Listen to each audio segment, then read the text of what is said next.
Bom, pessoal, a gente vai ver hoje um novo bloco de teorias do jornalismo que o Mauro Wolff apresenta, né, naquele grupo de teorias que estão tentando superar, então, esse impasse entre teorias administrativas e teoria crítica, principalmente representadas pela Escola de Frankfurt, né? O impasse de que algumas acham que deve se levar esse debate para uma área, outras acham que deve se levar para outra, né? Então, é uma briga que surge entre esses dois blocos e surgem teorias que acham que isso cria uma espécie de impasse, de paralisação teórica das teorias, do desenvolvimento das teorias, e vão apontar em outros caminhos, né? Então, o primeiro caminho a gente viu nas aulas anteriores, foi o caminho da Agenda 7, que na maneira como a gente conduziu a análise e a apresentação dela, a gente tentou mostrar que, no fundo, ela não deixa de ser uma teoria administrativa também, né? Porque ela não mexe com aquela questão de fundamentação, né, que a gente apresentou para vocês, de ser uma teoria que faz o indivíduo se desenvolver e tudo mais, né? Então, essa primeira meio que a gente descarta como uma solução, né? Apesar de que o Mauro Wolff diz que é. Tá? Enfim, agora eu vou apresentar o segundo bloco de teorias, que na verdade é formado por duas teorias, que é a teoria do gatekeeper e a teoria do newsmaking, que ele também vai dizer que são teorias que superam esse impasse, né? E aí a gente vai voltar, depois da apresentação das teorias, a gente vai voltar a tentar fazer essa análise para saber se realmente superaram ou não, tá? Mas basicamente essas teorias que vão ser apontadas agora, elas realizam uma espécie de duplo deslocamento teórico, né? Que eu vou inicialmente mostrar para vocês, tá? A gente tinha visto muito rapidamente, quando eu falei ainda das teorias administrativas, da teoria matemática, né? Que é uma teoria que propunha um modelo, que é esse modelo que está aí no slide, né? Que é um modelo que apresenta a comunicação como um processo que começa, então, ali, vocês podem ver ali no quadrado esquerdo ali do modelo, né? Que inicia num emissor e que se utiliza num canal de divulgação, que parte de um aparelho transmissor até chegar num aparelho receptor, e esse aparelho receptor transmite a mensagem para um receptor, tá? Para um destinatário, para o público da comunicação. Principalmente é um modelo muito aplicado para televisão e para rádio. Tá? E aí a gente discutiu um pouco em relação a esse modelo, né? O fato de que a comunicação, então, ela era vista como algo que envolve essa totalidade. Né? Uma marca dessas teorias que a gente vai ver agora é que elas, dentre todo esse fluxo, digamos assim, que a comunicação realiza, ela vai privilegiar uma dessas caixinhas aí que o modelo prevê, tá? Que é justamente a caixinha do emissor. Então, são teorias que são chamadas teorias do emissor justamente porque não vão estar preocupadas com o receptor, com o canal, com o meio de comunicação, né?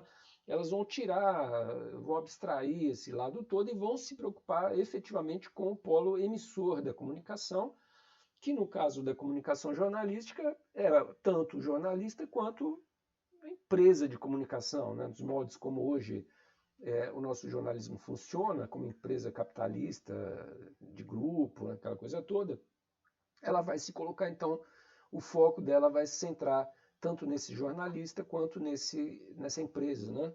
Onde os jornalistas trabalham, se organizam para produzir os veículos. Tá? Então, esse é um deslocamento já bem importante, assim, bem claro, dessa teoria, a ideia de que deve se focar esse polo do emissor. O outro deslocamento que essa teoria vai realizar é um deslocamento um pouco mais de fundamento, digamos assim, de fundamento teórico. Tá? É uma teoria que ela vai se pautar, ela vai, digamos assim, se basear muito na teoria do Max Weber, que é um sociólogo, um dos criadores, um dos clássicos da sociologia, um dos criadores da sociologia, mas que tem um pensamento que se distancia do pensamento do Durkheim, né? Que a gente viu que até agora, basicamente, as teorias do jornalismo que a gente viu, a teoria administrativa, elas eram muito centradas na sociologia do Durkheim, né?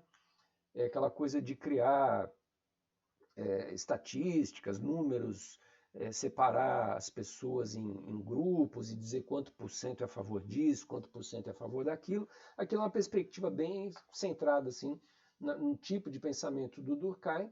E a sociologia dos emissores ela vai ser baseada muito mais nesse outro tipo de sociologia, que é a teoria do Max Weber. Tá? O que caracteriza, né, essa teoria do Max Weber? Primeiro, ele vai promover um deslocamento, vai dar um privilégio, digamos assim, para algo que a gente poderia chamar da ordem ética. Tá? Ele é um estudioso das religiões e ele percebe que a religião é um dos polos de fundamentação de uma certa conduta ética ou de uma maneira de agir das pessoas que professam daquela religião, né?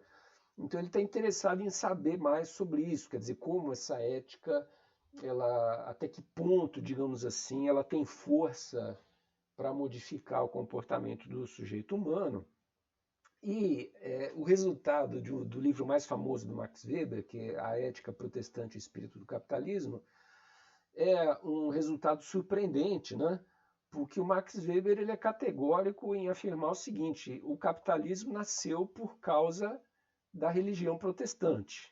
Tá? E aí ele vai juntar provas, digamos assim, para dizer que o que norteou a girada histórica que resultou no surgimento do capitalismo foi, então, uma virada ética. Né? Foi uma mobilização ética que criou o capitalismo. Né? Diferentemente do Marx, que vai dizer que o que criou o capitalismo foi um desenvolvimento dos meios de produção, da tecnologia, da industrialização. Né?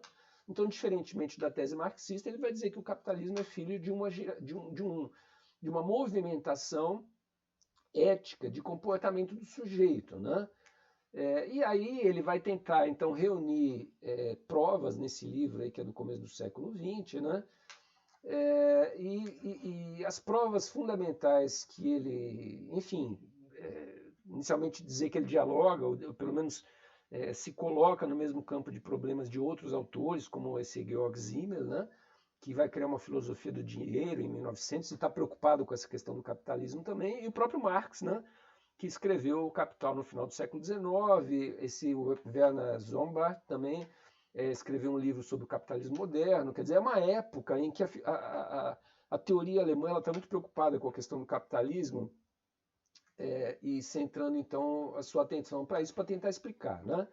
Mas a explicação justamente que o Max Weber vai priorizar é a ideia de que o capitalismo nasce por causa de uma ética que é protestante, evangélica, né? Que, diferentemente da ética católica, ela vai exigir do seu fiel, né, que esse fiel ele lide com o dinheiro, com as relações comerciais e com o seu próprio trabalho de uma maneira diferente do que a ética católica pregava. Né? Segundo a conformidade de desenvolvimento da ética católica, o dinheiro sempre foi alguma coisa associada ao pecado, a coisa ruim, alguma coisa, né? Aquelas célebres passagens, é mais fácil, né, um camelo passar no buraco de agulha do que um rico entrar no reino dos céus, né?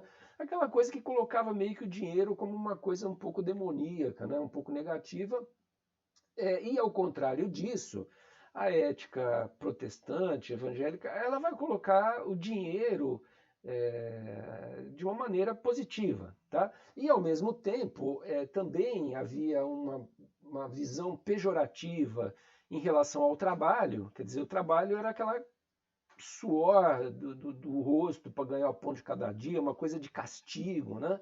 De você ter que trabalhar porque Adão cometeu um pecado lá na origem, né? Da humanidade e tudo mais. A gente foi expulso do paraíso, onde efetivamente ninguém precisava trabalhar, era só estender a mão e colher cacho de uva e deletrar de néctar e tudo mais, né?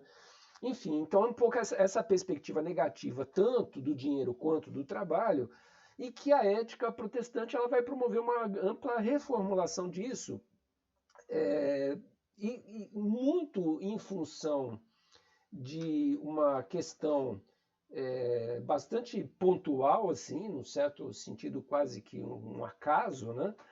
Mas de que quando o Lutero ele traduz a Bíblia para o alemão, né? E essa tradução é uma tradução muito importante, porque diferente de outras línguas, né? Como o italiano, que teve o Dante, um grande poeta, ou como o próprio português, né? Que teve o Camões, um grande poeta, e esses grandes poemas constituem a base gramatical, digamos assim, de línguas modernas, né? Então, diferentemente disso, o alemão, o grande livro fundador da língua alemã é a Bíblia do Lutero. Tá? Não foi um livro de literatura que consolidou a linguagem do que se chama Hochdeutsch, né? O alto alemão, mas foi, ao contrário, a tradução do Lutero para o alemão da Bíblia, que foi um livro muito lido, né? Porque o protestante tinha essa coisa também do acesso direto do fiel à Bíblia, né? Ao contrário do pensamento católico do período, que era que a Bíblia deveria ser em latim e lida pelo padre, que era um cara que tinha que traduzir aquilo, né? Porque as pessoas não deveriam ter acesso direto aos livros sagrados, né? Então, toda uma concepção distinta do protestantismo desse período aí, que vai fazer com que tanto o dinheiro seja visto de uma maneira diferente, quanto o trabalho. E por que o dinheiro é visto como uma coisa diferente? Porque justamente quando Lutero traduziu a palavra louvor, tá? Do labor, que tem na Bíblia em latim, né? Ele traduziu louvor por trabalho. Ele não traduziu por louvor. Para a gente é diferente louvor e trabalho. Tá? Uma coisa é o louvor, você rezar, você se dedicar a Deus e tal. E outra coisa é você trabalhar. Para o Lutero, não. Ele traduziu as duas palavras por uma palavra só, que é a palavra trabalho. Então, quando alguém se dedica a Deus, essa pessoa está trabalhando.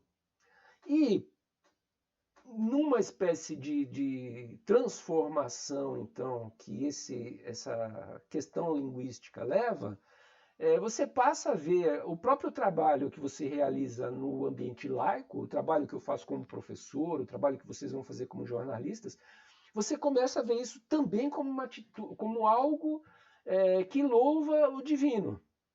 Tá? Então cria-se a perspectiva dentro de uma sociedade de que o trabalho é um trabalho divino, é alguma coisa que Deus colocou a gente no mundo para realizar. Tá? Deus deu tempo para a gente aqui no mundo para a gente realizar um trabalho. E, evidentemente, o fruto desse trabalho, que é aquilo que Deus quer que a gente faça, né, é um resultado divino, é um resultado positivo. Então, ganhar dinheiro é alguma coisa positiva dentro dessa perspectiva luterana, ao contrário do que era a concepção católica. Né? Então, começa a surgir dentro dessa perspectiva uma visão do próprio trabalho, que é uma visão positiva do trabalho, que associa o próprio trabalho a uma espécie de vocação divina para a qual Deus nos colocou no mundo, né?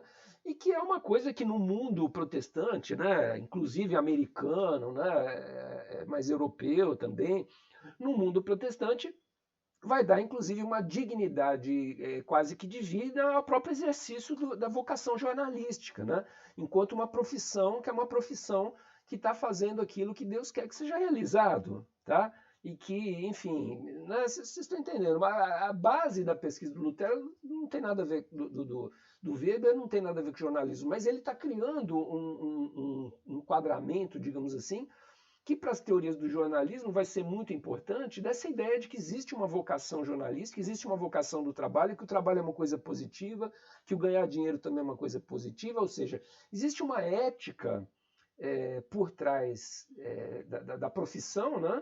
que no fundo, né, dentro do que o Max Weber está preocupado, é a ética do capitalismo, tá? Então é a mesma ética que, digamos assim, que dá uma dignidade às profissões e ao ganho de dinheiro, é a mesma ética que vai dar para o jornalismo a perspectiva da gente estudar esse emissor, esse jornalista que produz a informação, que produz as matérias, né? E que tem essa configuração, digamos assim, ética que o determina, tá?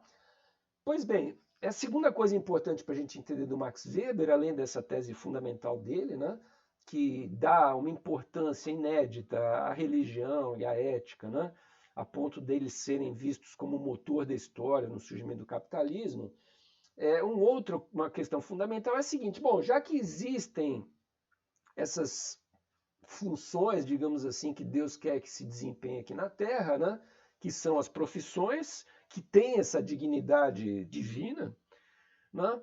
E como que a gente vai estudar essas profissões, né? Aí o Max Weber ele cria, evidentemente não pensando nas profissões, mas pensando em outras questões e tudo mais, ele cria uma metodologia que ele chama de tipos ideais, que é assim, quando ele está falando dessa ética protestante, ele tem que desenvolver uma espécie de caricatura do católico, né?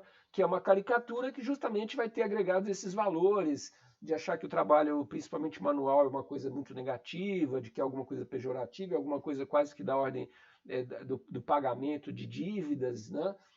Em relação a Deus, e que dinheiro é ruim e tudo mais. Então ele cria uma espécie de caricatura do católico que ele vai chamar de tipo ideal, tá? Para poder manipular essa caricatura, digamos assim, do católico e poder compará-la com o tipo ideal, ou seja, a caricatura do luterano, e depois ele vai criar uma caricatura do calvinismo, né, com base no pensamento também protestante do Calvino. Então ele vai criando esses tipos ideais, né? E por que eu estou falando isso? Porque essas teorias que a gente vai ver agora, elas vão também se basear nessa metodologia dos tipos ideais weberiana, tá? Para justamente criar o tipo ideal do jornalista. Eles vão tentar entender quem que é esse personagem, né? E vão tentar, então, mapear quem que é esse emissor, digamos assim, do trabalho jornalístico, né? Que é o próprio jornalista, quer dizer, esse cara que ele vai ser estudado. Tá?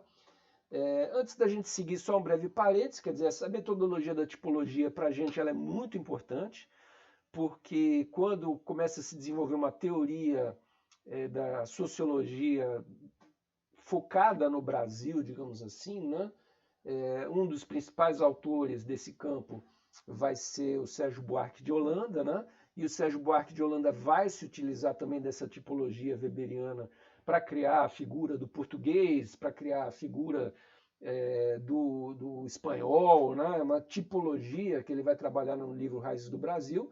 Então, assim, é uma metodologia muito sólida e que foi dando frutos, né? Em várias outras campos teóricos, em várias outras teorias, por ser justamente uma metodologia enfim, que possível, né, de dar frutos bastante interessantes, tá? Então, o que acontece? Quando surge esse tipo de teoria agora que a gente vai estudar, que é a teoria dos emissores, né? Que então é o segundo tipo de teoria lá do jornalismo que a gente vai estudar, né? Nessa perspectiva de que está superando em passe teoria administrativa e teoria crítica, o que acontece? Essas teorias elas vão ter um chão teórico, digamos assim, completamente estabilizado, né? Vocês lembram que a crítica do Mauro Wolff às teorias do Agenda Setting era de que cada um fazia de um jeito, ninguém sabia direito como é que tinha que estudar o Agenda Setting. Tanto é que o Mauro Wolff vai propor uma série de métodos, né, de procedimentos teóricos para essa ciência, para que ela consiga ser mais sólida, mais robusta, né?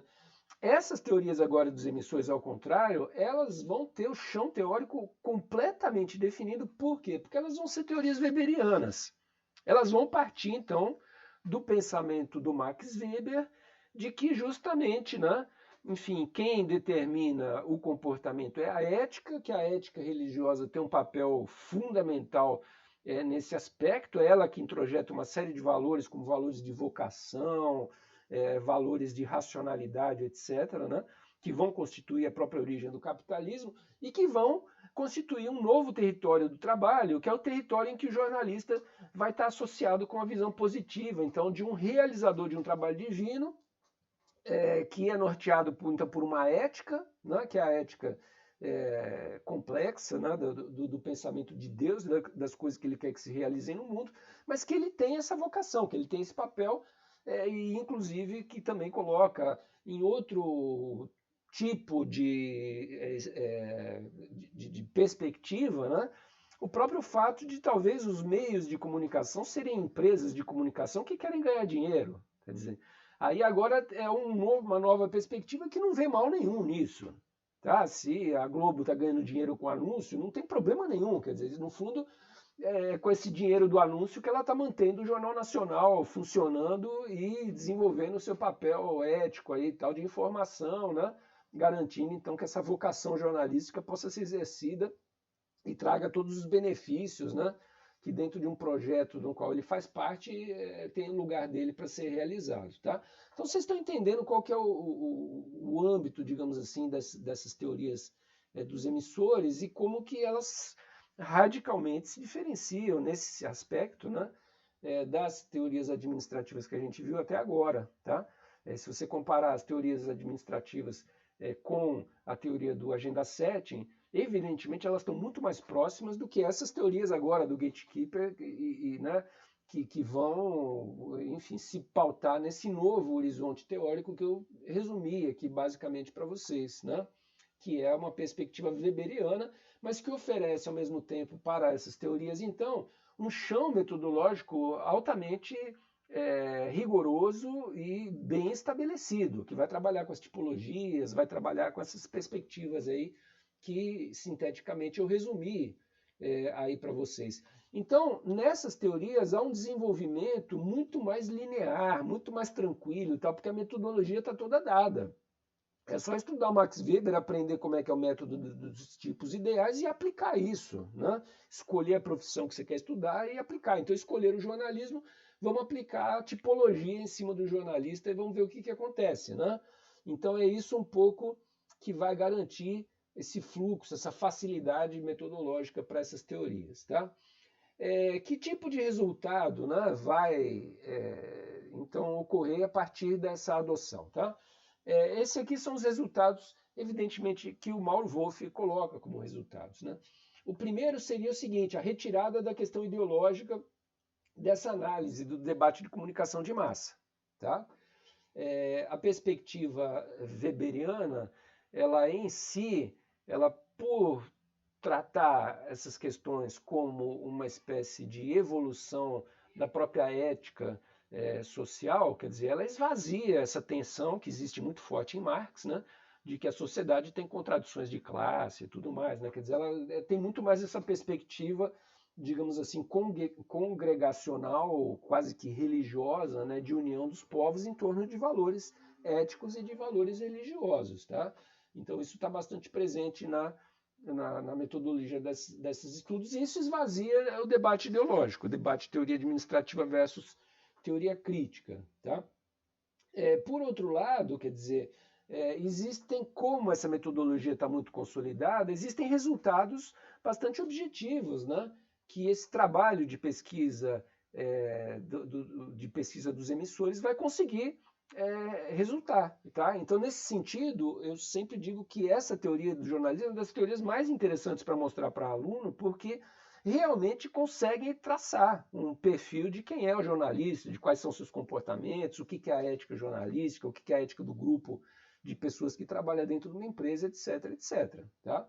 É evidente que lá para frente a gente vai poder ver limitações nisso também, mas é uma teoria que traz informações importantes, principalmente para quem nunca pisou num jornal. Quer dizer, para quem já pisou num jornal, já trabalhou lá dentro, a única coisa que sobra dessas teorias é elas mostrarem para a gente em forma de teoria aquilo que a gente já sabe, né?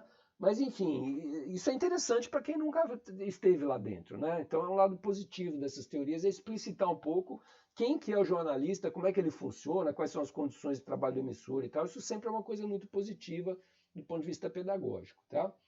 E os instrumentos metodológicos que essa teoria vai utilizar, então, primeiro, essa questão da tipologia weberiana, quer dizer, é uma teoria que vai trabalhar nitidamente isso, né? A gente vai ver a teoria do gatekeeper daqui a pouco. O gatekeeper nitidamente é uma tipologia, tá? É um tipo ideal nos moldes do Max Weber. E assim, em termos mais, digamos assim, de como que eu capto elementos para construir essa tipologia, quer dizer, existem vários métodos, mas basicamente tem um que se sobressaiu, digamos assim, que é o que se chama da observação participativa, tá? Que desde o empirismo lá da escola de Chicago a gente mais ou menos já teve contato com ele, que nada mais é do que o pesquisador ir para dentro do Jornal Nacional e fica lá um mês lá vendo como é que a coisa funciona, conhecer o jornalista, ver como é que eles conversam, quem que toma decisão, como é que acontece, tudo mais de dentro do veículo, né? Então essa observação participativa é uma metodologia muito comum. E a outra também é o próprio questionário, quer dizer, se eu quiser fazer uma pesquisa ampla de gatekeeper, né? Daqui a pouquinho a gente vai ver melhor o que é. Eu posso mandar um questionário para jornalistas do Brasil inteiro, posso disparar um e-mail list aqui e tal, e pedir que eles respondam. Pô, me diz aí como é que é no teu jornal, conta como é que é a pauta, como é que é isso, como é que é aquilo, né? Todas essas preocupações, então, que a teoria dos emissores vai ter e a maneira como ela tem que captar elementos para construir depois uma tipologia, dizendo, o pauteiro é assim, o editor é assado, né? Quer dizer, são várias tipologias, né? Que vai se criar para explicar como é que o jornalismo, enquanto profissão, enquanto emissão de mensagens jornalísticas, funciona, tá? E aí, ao mesmo tempo que essas metodologias estão sólidas aí colocadas, também existem dificuldades. Não tem nenhuma metodologia que seja tão simples assim, né? E uma das principais é justamente a maneira de você entrar num veículo, né? Quer dizer, que para eu entrar um mês no Jornal Nacional, alguém tem que deixar, né? Então eu tenho que pedir uma autorização. Evidentemente, nem sempre as pessoas trabalham da mesma maneira quando tem alguém observando. Então, talvez o fato de ter um observador dentro da redação faça com que as pessoas sejam mais moderadas, ou que algumas coisas sejam não faladas, digamos assim, né? Que no ambiente mais natural dos jornalistas entre eles ali, todo mundo se conhece e tal, talvez tem coisas que eles falassem lá que na minha frente não vão dizer, se eu for um pesquisador que estou ali dentro, enfiado ali para ficar olhando para eles, né? E por outro lado, quer dizer, além dessa questão do acesso, né, que um dos limitadores, quer dizer, é justamente esse problema de todo um lado, né, oculto, digamos assim, sigiloso do que pode estar acontecendo e que não vai ficar à nossa disposição, né, se algum editor lá levou uma bronca do chefe porque saiu uma certa matéria e tal. Evidentemente, essa bronca não vai ser dada na nossa frente, né? Por uma questão de garantir uma certa, enfim, uma certa imagem, né? Do próprio veículo. Ninguém vai postar no Facebook a foto que o cara caiu de bunda no chão lá, se esculhambou inteiro, né? Então é isso, quer dizer, quando tem um observador, vai existir provavelmente um certo cuidado em relação àquilo que se deixa, né, que esse observador olhe, tá? O que aconteceu também, né? Acabou-se, depois que se fez teorias desse sentido e tal, né? de emissores, acabou se percebendo, né, que alguns temas extremamente importantes, né, para o jornalismo simplesmente não apareciam, né? Quer dizer, ficava tudo muito na superfície, assim, de quem que controla quem que é chefe de quem que faz o quê e tal, tal, tal. E tinha algumas coisas muito importantes dos meios de comunicação, como grandes coberturas, grandes temas e tal, não sei o que acabavam não sendo o foco, digamos assim, desses estudos, porque esses estudos justamente estão preocupados com a maneira de fazer jornalismo e não com a mensagem, digamos assim, que o jornalismo está levando à frente, né? Então havia um esvaziamento muito grande dos temas todos, políticos, ideológicos e tal, que acabou, digamos assim, tornando desinteressante a leitura desses trabalhos. Tá? Era uma coisa que, pô, é aquilo que eu falei para vocês, quer dizer, para um aluno que não conhece tal, é bastante importante, é legal conhecer tudo mais, mas para um macaco velho que já ficou 20 anos em redação, já a hora que você lê essas coisas, você fala, pô, mas isso aqui tudo é óbvio, tá? Quem não conhece é bom que saiba. mas eu já conheço, então eu não vou ler o próximo livro que sair sobre isso, sabe? É uma coisa assim, meio que de um esgotamento rápido, digamos assim, do que essa teoria poderia oferecer, tá? E isso aí está relacionado a esse lugar, digamos, de sociologia das profissões, né? Que esse estudo representou e quis representar, né? Que acaba tendo um certo teto, digamos assim, né? Pô, a obra do Sérgio Buarque de Holanda é importantíssima e tal, dos anos 40, ele é um dos três caras que explicou o que era o Brasil, como é que a gente funcionava, as origens portuguesas e tal, junto com o Gilberto Freire e com o Caio Prado Júnior, são os três grandes, assim, na década de 30 lá, que pega esse touro na unha e mostra o que é o Brasil. Mas depois que eu sei o que é o Brasil, eu também não vou ficar revisitando esse tema, quer dizer, é uma coisa que um pouco meio que se esgota, né? Então, num certo sentido, é uma limitação da própria metodologia weberiana, né? Depois que ele explicou por que o capitalismo nasceu e a gente entendeu, quer dizer, para que eu vou voltar naquilo? Realmente são descobertas importantes, mas que depois que foram descobertas, meio que não, parece que esgotou, não tem muito mais para onde correr, tá? Então, basicamente, isso seria uma apresentação geral da teoria dos emissores. Agora a gente vai entrar, então, efetivamente nas teorias dos emissores. Tá? A primeira delas que a gente vai ver é uma teoria que se chama teoria do gatekeeper. Tá? Então, originalmente, o que é esse termo, o gatekeeper? Né? Gatekeeper é o cara que conserva ou que toma conta do portão. Tá? E o que é tomar conta desse portão? Né? Tomar conta desse portão é deixar a matéria entrar no jornal ou não. Tá? Tem uma espécie de porteira, se você entender o jornal como se ele fosse uma fazenda, um sítio, né? Tem uma porteira lá e coisas entram e coisas não entram. E o que entrar, o público vai ver. O que não entrar, o público vai ficar por fora. Então, um papel, digamos assim, de filtro que o jornalista executa dentro dos meios de comunicação. A origem desse termo é bem pé no chão, assim, era realmente estudos publicitários que tentavam entender por que as pessoas compravam coisas dentro da fazenda, qual era o critério deles de compra em supermercado, né? Então começaram a trabalhar. Na fazenda nasceu o termo gatekeeper, quer dizer, o cara que coloca para dentro da fazenda ou não produtos agrícolas, insumos e tudo mais. Aí isso foi projetado para o mercado, né? Então quem vai fazer compra, né, é a pessoa que escolhe o produto, a marca, escolhe os preços e tudo mais, é um gatekeeper também. E aí, por projeção disso, a teoria do jornalismo vai lá e pega essa figura, essa tipologia do gatekeeper e trabalha ela do ponto de vista do jornalista, que é o cara que basicamente deixa entrar algo ou não no jornal. Quer dizer, ele tem um gatekeeper na hora de uma pauta do jornal, porque você está escolhendo qual é o assunto que deve entrar. Tem um outro gatekeeper que é no momento da apuração daquela matéria, porque é o momento que você escolhe quais são os fatos mais importantes para escrever e aqueles que você não vai colocar na matéria, tá? E existe também na edição, quer dizer, o cara que a hora que lê a matéria fala, pô, isso aqui vai entrar mesmo ou não, mexe na matéria, corta e tal. Então é toda uma estrutura de filtro, digamos assim, que faz com que a matéria saia no veículo ou não, tá? Essa teoria do gatekeeper, então, ela cria esse tipo, né, que é uma espécie de retrato, né, do jornalista a partir desse papel que ele desempenha de deixar as coisas passarem ou não, ou seja, uma espécie de filtro, né, e começa a estudar então dentro dos veículos quem que tem esse poder de gatekeeper, tá? Em determinados veículos pode ser que seja o pauteiro, em outros pode ser que seja o editor, em outros pode ser que seja o dono, quer dizer, como é que funciona? Quem que é o gatekeeper do jornal, né? E aí uma série de visitas, né? Aquelas imersões e tudo mais para tentar entender dentro do Jornal Nacional quem que tem esse papel, dentro do Folha de São Paulo quem que tem esse papel, né?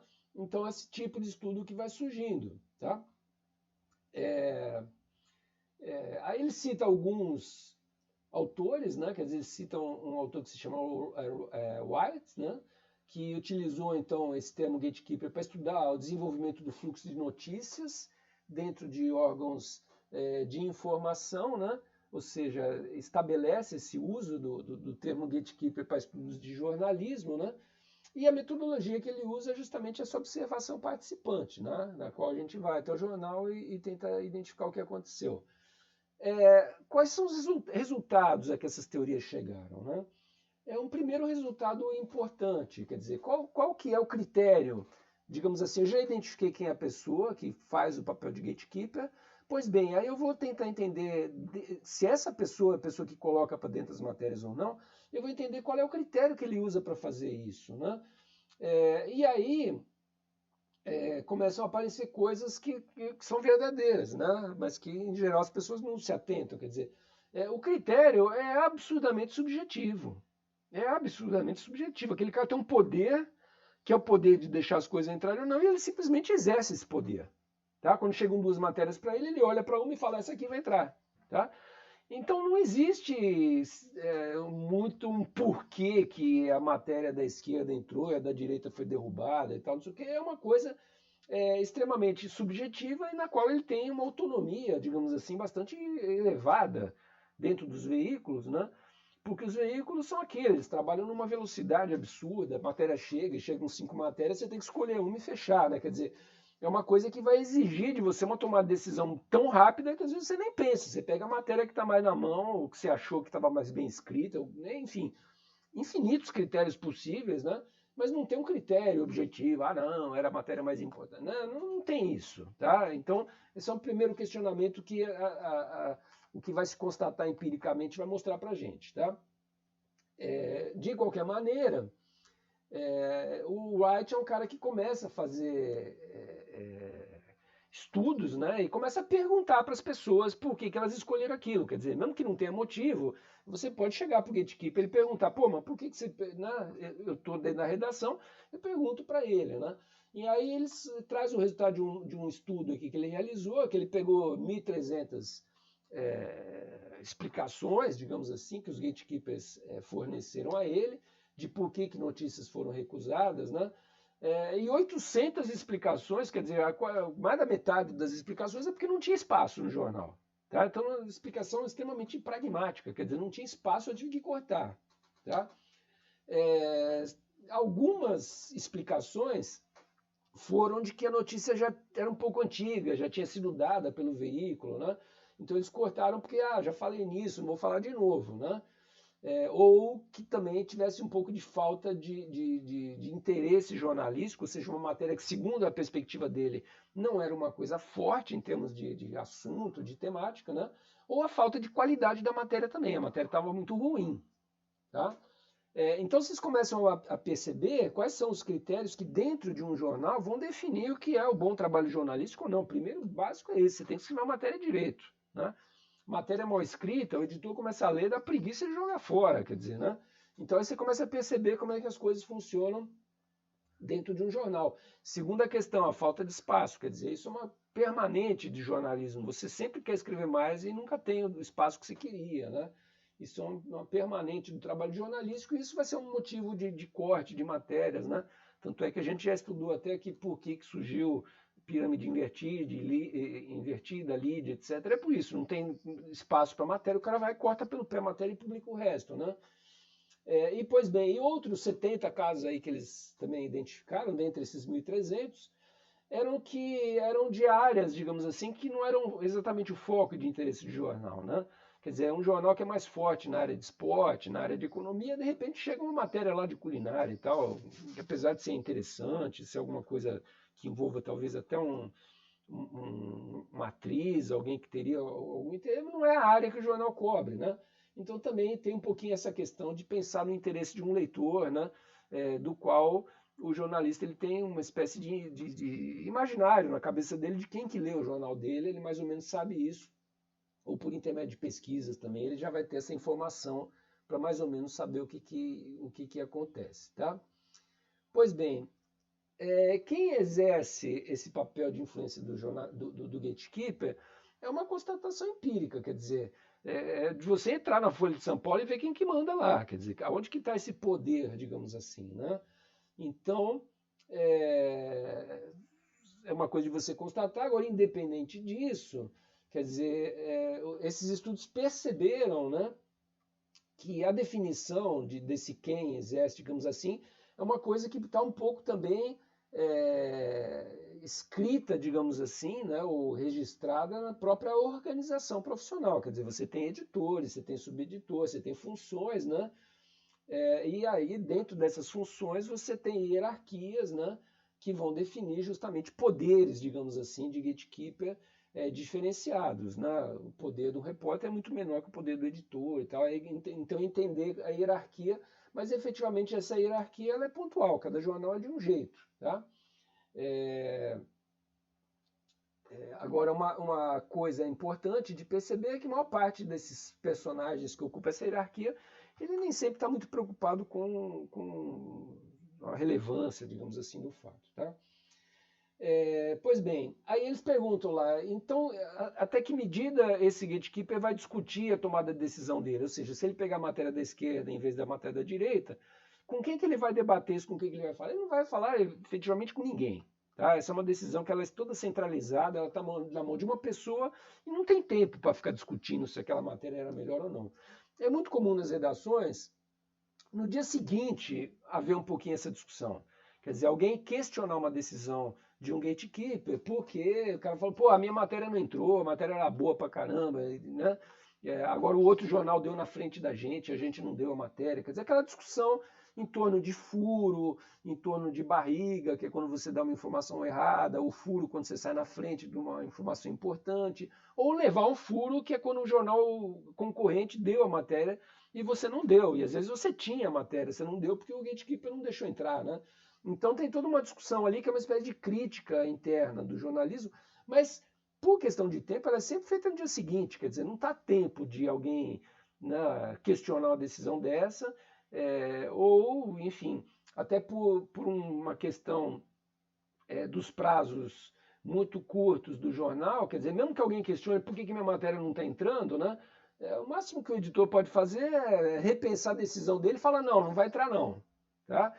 Mas é uma coisa muito rápida, assim, é uma coisa que não vai ficar um bate-bola de argumentos, o editor ter que dar satisfação de por que cortou, isso não existe. Tá?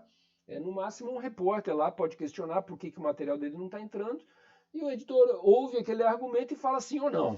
Tá? Mas não é uma coisa que vai virar um amplo debate, não tem esse lugar, digamos assim, de um debate democrático dentro de uma instância que tem que fechar 500 matérias em meia hora. Tá? Então é um pouco isso que esses estudos vão mostrar para a gente. Tá? Então quais são os motivos que levam o gatekeeper a agir do jeito que ele age? Né? Os motivos são extremamente pessoais, tá? Extremamente aleatórios, né? Mas alguma coisa pode se tentar encontrar daí, tá? Então, por exemplo, a ideia de que existe uma espécie de orientação do jornal que vai num certo sentido. Você sabe que o jornal gosta mais de matérias assim do que matérias assado, o que pode você levar a ter um comportamento de filtro de uma certa maneira, tá? Por outro lado, existe um pouco um medo de sanção, quer dizer, de você ser punido porque você colocou uma matéria ou porque você não colocou. Você sabe que por mais que você tenha autonomia de colocar, enquanto gatekeeper, né, talvez no dia seguinte quem venha te criticar não seja um repórter, seja o dono do jornal que te chama na orelha lá e fala, pô, por que essa matéria entrou assim? Né? Você sabe que eu não queria isso. Então tem um pouco de medo, né? Porque você sabe que o dono do jornal, que os diretores, as pessoas de poder efetivo têm, né? Não são essas pessoas que estão dentro da redação, elas ficam inclusive em outros andares e tudo mais. Na Folha de São Paulo era o quarto andar, era a redação. Os diretores e tal era o oitavo andar, a gente nem via os caras, né? Mas eles existem e chamam os editores na orelha lá e você é obrigado a subir e ouvir chamada de atenção. Então, sanções e tal que vão te colocar num lugar ruim dentro da redação, né? Por outro lado, tem um sentimento de estima também em relação às pessoas que te colocaram lá dentro, né? Queira ou não queira, alguém te contratou, alguém te passa as matérias legais e tal, e você não quer decepcionar esses superiores imediatos. Digamos, então, o gatekeeper também leva um pouco isso em consideração. Tem aspirações à mobilidade profissional, ou seja, eu sei que se eu fizer certos jogos, eu vou ser privilegiado profissionalmente, e aí cada um administra dentro do seu lugar, né, do que acha plausível do ponto de vista ético e tal, vai administrando, né, essas alianças, essas proximidades com chefias e tudo mais, né, e uma ausência absoluta de fidelidade de grupo. Isso é a última coisa que vocês vão ver dentro do jornal, um grupo de jornalistas e repórteres que pensam assim, então pelo fato de pensarem assim, assado tem força para colocar matéria, isso não existe em redação. Tá? Se algum editor vê um grupo se consolidando ali, tendo força, ele imediatamente vai ver aquilo como uma ameaça e vai demitir 3 ou 4, né? Para acabar com o grupo de uma vez ou mandar um recado que ele não quer conversa de grupo, que quem toma a decisão ali é ele. Né? Então existe uma hierarquia absolutamente de quartel dentro do jornal, isso aí é uma coisa que vocês no mercado vocês vão perceber. E é assim porque, enfim, as pessoas querem que seja assim, principalmente os donos do veículo, que são os caras que têm voz final, tá? Que é quem contrata e demite, em última instância, né? Você está o tempo inteiro dialogando com esse medo, digamos assim, de perder o emprego no jornalismo, né? Isso eu falo para todas as minhas turmas, entrar no jornal você entra, o problema é ficar. Quer dizer, até que ponto você vai suportar certas pressões, certas coisas que são colocadas e tal, esse é o grande desafio sempre do jornalismo, né? Por outro lado, também um caráter agradável do trabalho, uma coisa que às vezes é legal fazer assim, ou fazer assado, leva os gatekeepers a agirem dessa maneira, né? E em último aspecto lá, ele na verdade está levantando 6 aspectos aqui, seria a ideia dessa notícia ser transformada de alguma forma em valor, quer dizer, uma coisa que vai valorizar o jornal. Os caras do dia seguinte vão falar, porra, tá vendo, esse jornal deu essa matéria, falou isso, a matéria foi boa e tal. Então, um pouco essa busca desse reconhecimento, né? Tanto em termos dos leitores do jornal, quanto em termos dos outros veículos, de alguém virar e falar, pô, esse cara está fazendo um trabalho bom lá, qualquer hora a gente convida ele para trabalhar aqui, né? Quer dizer, existe uma coisa de você tentar se destacar com as suas matérias no jornal para você conseguir se dar bem dentro da profissão, né? Então vocês percebem que tem aí uma mentalidade bem, né, pouco, assim, ética, no sentido ética mais cristã, assim, católica, né? Quer dizer, é um comportamento ético muito mais no sentido pragmático, assim, prático e tal. Por quê? Porque essa questão do valor da ética, eu entrego isso para a ética protestante responder até onde que a gente pode ir, tá? Então há uma espécie de delegação desse lugar para o âmbito de outro canto aí que não é o meu. Eu estou simplesmente exercendo minha vocação, tá? Me colocaram aqui para eu fazer as coisas que essa função exige que sejam feitas. Existe uma espécie de determinismo, né? Que no Max Weber isso está muito claro, né? Porque dentro dessas discussões e das várias tipologias lá que ele vai pintando, né? Ele vai mostrar que uma grande questão das religiões protestantes é a questão do determinismo, né? Quer dizer, se Deus tudo pode, tudo sabe, ele conhece o presente, o passado e o futuro, como é que ele não sabe o que eu vou fazer, né? Então, é uma espécie de abafamento da ideia de livre-arbítrio, que é uma coisa que, numa perspectiva mais da ética católica, é uma coisa que está muito mais presente, né? A ideia de que, por mais que Deus seja todo-poderoso, então, o livre-arbítrio ele deu a nós, né? Quer dizer, então, essa é uma discussão de fundo, assim, né? Mas que vai estar bastante presente nessas perspectivas sociológicas weberianas, né? Que vão cair bastante para esse canto, assim, digamos assim, de naturalizar o comportamento, por mais que talvez alguém questione aquilo numa perspectiva ética, tá bom? Constituindo uma espécie de ética vocacional que exige que alguém, enfim, faça as coisas ruins que a sociedade tem que ser, exigem que sejam feitas e tudo mais, né? Quer dizer, uma espécie de abrandamento, digamos assim, de um policiamento ético em relação ao comportamento dos sujeitos, que é característico dessa ética capitalista, tá? Pois bem, dessa maneira a gente conclui essa apresentação inicial da teoria do gatekeeper, né? E o mais importante, chama atenção, é essa questão de se perceber, então, que ela promove um deslocamento de teorias que estavam preocupadas com a comunicação, no sentido de que existia uma massa a ser controlada e que tem que ser conhecida para que eu saiba quais são os mecanismos de melhor controlá-la, etc., para um outro tipo de perspectiva que é muito mais assim, poxa, existe esse mecanismo de controle, né, que é o jornalismo dentro de uma sociedade capitalista, e esse jornalismo tem funções e tem coisas e tal que a gente quer conhecer melhor, né? Então, que eu quero aprofundar, digamos assim, conhecimento disso, sem entrar em discussão de se isso vai ter alguma ordem de transformação em relação aos sujeitos sociais, se eu vou ver essas pessoas como massa ou não, tudo mais, isso realmente não está em questão, tá? Então, é uma teoria que vai se colocar nesse sentido, quer dizer, uma teoria que realmente evita esse debate ideológico, né, de se eu quero um sujeito autodeterminado ou se eu quero um sujeito que seja controlado por meio dos meios de comunicação. Ele não entra nesse debate, ele vai se preocupar como é que o meio de comunicação está sendo feito e quem que toma a decisão de colocar os assuntos para essa sociedade ou não, já é um primeiro foco, né?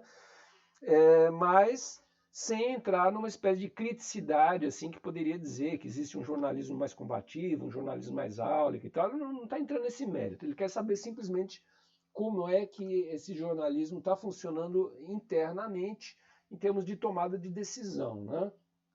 E aí, nesse aspecto, quer dizer, o que a gente poderia talvez tentar resgatar para trazer novamente a nossa discussão, né? Quer dizer, dessa criticidade, digamos assim, que essa teoria poderia ter, né? Ou vocês vão simplesmente descartar qualquer ordem de criticidade, vão dizer, nossa, essa teoria não tem criticidade nenhuma, né? Muito pelo contrário, é uma teoria que tenta naturalizar, num certo sentido, né?